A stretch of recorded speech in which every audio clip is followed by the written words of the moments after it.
All right, with Gene Hackman's tragic passing, I kind of went down that rabbit hole looking at some of his best films. The 1971 Fringe Connection, directed by William Friedkin, starring Roy Scheider and Fernando Rey as well. This nonfiction story, this examination of crime and an actual drug bust in New York City, which is in vain to the 1970s and this evolution of styles and the grittiness that leads us down the avenue for stuff that Tarantino talked about. I did a video on Mean Streets for this region. So, but this film won Best Picture, Best Actor, all sorts of nominations, things that we should definitely talk about. So let's get to it right now. All right, as I said, French Connection, an Oscar winning film with Oscar winning performances and direction and an incredible car chase and a grittiness and a rawness, a completely different style, too. The documentary styles being brought into foray here, where now you feel like this is a precursor to a docudrama where you are shaky cam running around, a lot of uncertainty. The crowds are blocking angles. It was all done on purpose, but it gives us such a feeling that we're connected to everything. And Hackman plays one of these two officers that are based on real life people who are going after these heroin smugglers in New York City. He plays a character named Jimmy Popeye Doyle, and we meet him as he's dressed as Santa Claus along his partner, Cloudy Buddy Russo, and yeah, it's kind of a fun sequence.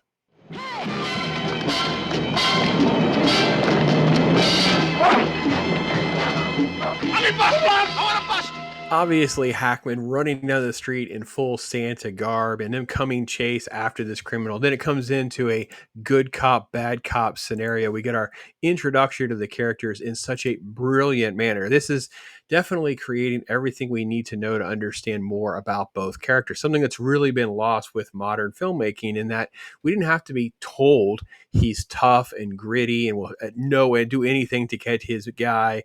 We also didn't have to get a good cop, bad cop lecture or strategy. We just see it all playing out right before our eyes. All right, here's Fernando Rey, who obviously there was a miscasting and a miscommunication of the actor they actually wanted. He's actually a Spanish actor, not a French actor, but it works really well. He has such a great charisma about him and bringing sort of a weight that you need. And there's this complicated story on how the smuggling is going to take place and how they're moving things around. And there's a lot of cat and mouse going on in the city. So you get a lot of this on the street stakeout, watching different suspects, following different people. It's like a husband, wife, or guy and a girlfriend kind of team. They're involved. So I got to be honest, in my rewatch, I didn't feel like I was connected as well as I should have been. It took me a little minute to kind of get my wheels going on who everybody was. I just hadn't watched this in so long. And I have to say, when it all kind of comes together and it kind of starts to unpack for you and you can piece together the who's who and how it's all going to work, it really, really is done just brilliantly. So this sequence is obviously one of the most famous. He goes into this bar, announces, "Hey, Popeye is here. Everybody empty your pockets." He's gathering up regular contraband. He's doing all of this stuff. And Hackman admits that during their drive arounds, they would go around with these two officers in real life. We actually witnessed this actually happening. So this entire sequence was based on things that he actually He saw. went into a bar one night and he did the scene that's in the film now, where Popeye comes in and yells out, "Popeye is here, get your hands on the bar." Now, he did that. All right, Popeye's here. Get your hands on your heads. Get off the bar and get on the wall. But he did it for real. I mean, there were real bad dudes in there. And so I could see that was possible. Move, face the wall. Turn around there. If a guy was tough enough, strong enough, a real police officer could get away with that.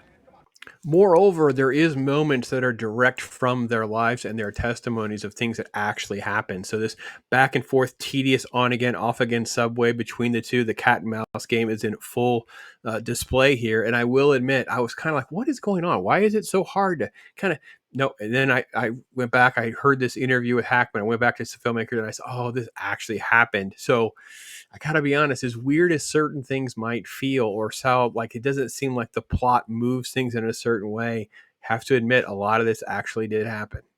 And obviously, one of the most famous elements of this film is this car chase that just goes on and on and on. And the creators had admitted that they had walking around figuring out what are they going to do. Bullet had already come out. They figured they can't can't overcome that. How can they top that? That's such an amazing sequence. So during their walk, there was an L train right there, and they decided, what if he was to chase the train? And that is sort of the sequence that plays out here. Stop. Hey, Coke, you all right?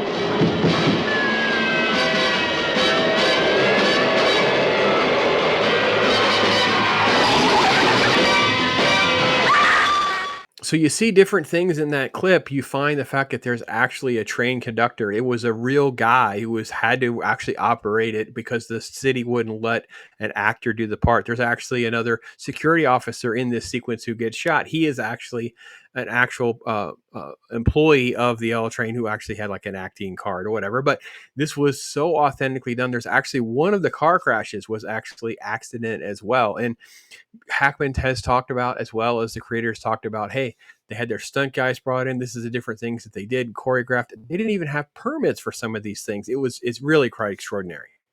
So one of the most famous imageries, of course, is when you get to this climax and you have sort of the return with the wave. And then you have the after the, because the chase is going to take place, a shootout's going to take place. Things are not going to end like some sort of clean, buttoned up Hollywood ending or polished. No, it's going to end gritty. It's going to end raw. What happens with Popeye? Who's getting shot? What is the fate of this person and that person? And we have some cards after the fact, and they don't give you happy go lucky wonderful happy endings for everyone. So it is really just a film that's just standing on the foundation of its authenticity. Now, whether you've seen French Connection or not, I definitely can recommend visiting it, especially to honor Gene Hackman. I think that it's one of the best films on his resume, and it's definitely a film that kind of changed the landscape of things for its time. Again, we're in that age between, Bullet and Mean Streets, where all of filmmaking and things centered around New York and California, crime and gritty investigators and detectives, all of this noir type stuff is evolving. I guess that's where we get our neo noir take on things, and this all leads into films like Chinatown, etc. It is just a lot of very well crafted, well executed films that basically are excelling at every single level. Like there's nothing that I can say that's particularly negative. It's got great cinematography, the sound, the editing, performances are great. We don't say enough about Roy Scheider. I think he's fantastic. The two actual real life police officers also have little bit parts in the film as well. So that's kind of a cool thing once you know who they are and where they are. So this is a film for me that may not be as rewatchable as I would like. I'm going to give it a very strong 4 out of 5. It's that rewatchability factor. I don't know that it is giving me the kind of entertainment that I'd want to watch it more often to kind of push it higher than that. But from a pure technical review thing, it's probably like a 9 out of 10. It's a 4.5. Like it's a beautiful film. It's really done well. So the rewatchability factor, the fact it's more of a melodramatic, I don't really want to get into the crime stuff. And I don't know that I care enough about New York police officers and all they go through. And trust me, when I see the things that Popeye does and the things that they're doing, it doesn't make me think they're really good guys. It's like what they have to do to get through to get their guy. So the moral ambiguity is where filmmaking is evolving, storytelling is evolving, and I'm fine with that. I get it. There's some complexity there that I do support and enjoy, but it doesn't mean it's something I always want to sit down and take in. So that's my general take on it. Love to hear from you guys. Take care, everybody. I am Pops.